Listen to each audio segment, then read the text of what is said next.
ও আসলে ফিজার সিটত আই আসলাম মু সিটত টন্ডমান মাঝে দূর মাঝে গুলি করে দিয়ে আমারে গুলি মারি মারি ফেলাই দে। তো জোয়ার নমাজ পড়ি মসজিদ তো বাইরে ফ্যামিলি বিয়ে সরিষার মসজিদ তো নমাজ পড়ি বাইরে নমাজ পড়ি বাইরে বাদে বাজার যাবেলা বলে আমরা আমি তো মস্তের ইমামরা ওদের আমার সাথে একটা বাজার যাই জোর পড়িয়া তো বাজার যাই আমিও হালি সময় হিসাবে সময় বাজার যাইবেলা শেখু চললাম আর একখান টন্ডমর মাঝে উঠি টন্ডমত উঠিওরে বাদ একখানা করে টন্ডম চালাইরে একটা গ্রামের পাশে দোয়ান আছে দোয়ানতো নেলিয়রে ডাস করি এনে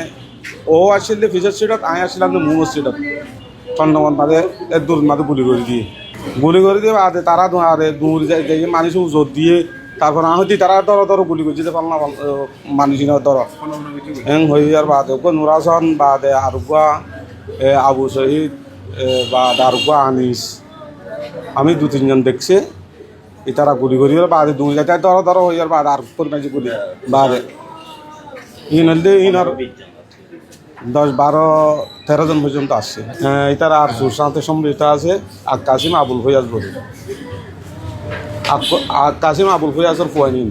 এটা তখনও গ্রুপের সাথে জড়িত নেই এতে লিগেল মানুষ আমার কেমন পরিস্থিতি অনেক খারাপ গোলাগুলি অনেক করছি রাত বিয়ালি গোলাগুলি হয়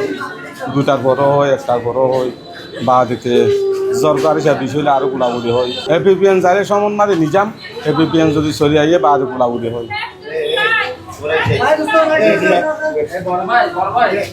আমারে গুলি মারি মারি ফেলাই দে। কে মেয়ে মাঝে তাকে দে দুটা বাজে নমাজ সরি বাইরে দে সুলাম মাঝে গুলি মারি দিয়ে দে ওগো সিনা বারে মাঝে আগে এড়ে মাঝে ওগো নুরাসন ইতারা সোনাজন আছে আর সুইন বেগিলিন আমি বিচার চাই দিয়ে কামাল মাঝি আপনার এই ডিস্ট্রিক্টের বাসিন্দা ছিল টিপিবিএনের আওতাধীন এই ডিস্ট্রিক্টের বাসিন্দা ছিল। তো সে দুপুরের দিকে আপনার সম্ভবত কোথাও যাচ্ছিল ওই ফ্রেন্ডশিপ হাসপাতালের দিকে নাকি যাচ্ছিল। তো ওখানে আপনার ফ্রেন্ডশিপ হাসপাতালের কাছে আপনার যে ওখানে 1 নম্বর ওয়ার্ড জুমের সর একটা জায়গা আছে ক্যাম্পের বাইরে, সেখানে সে গুলিবিদ্ধ হয়। তারপরে গুরুতর আহত হয়েছে, তার সম্ভবত 2টা গুলি লাগছে, একটা মাথায় লাগছে আর একটা বুকে লাগছে। তো তাকে এখানে ফ্রেন্ডশিপ হাসপাতালে ভর্তি করছিল, সেখান থেকে কক্সবাজারে রেফার করার পরে সে ওখানে মারা গেছে।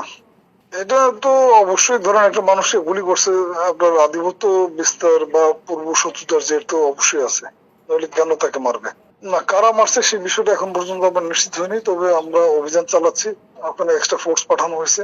আপনার 2 জন অফিসার ওখানে অভিযানের নেতৃত্ব দিচ্ছে। সমুদ্রের গর্জনে ভিন্ন স্বাদের সামুদ্রিক খাবারের ভরপুর আয়োজন উপভোগ করতে আজই চলে আসুন প্যাসিফিক বিচ লাউঞ্জ ক্যাফে কক্সবাজারে।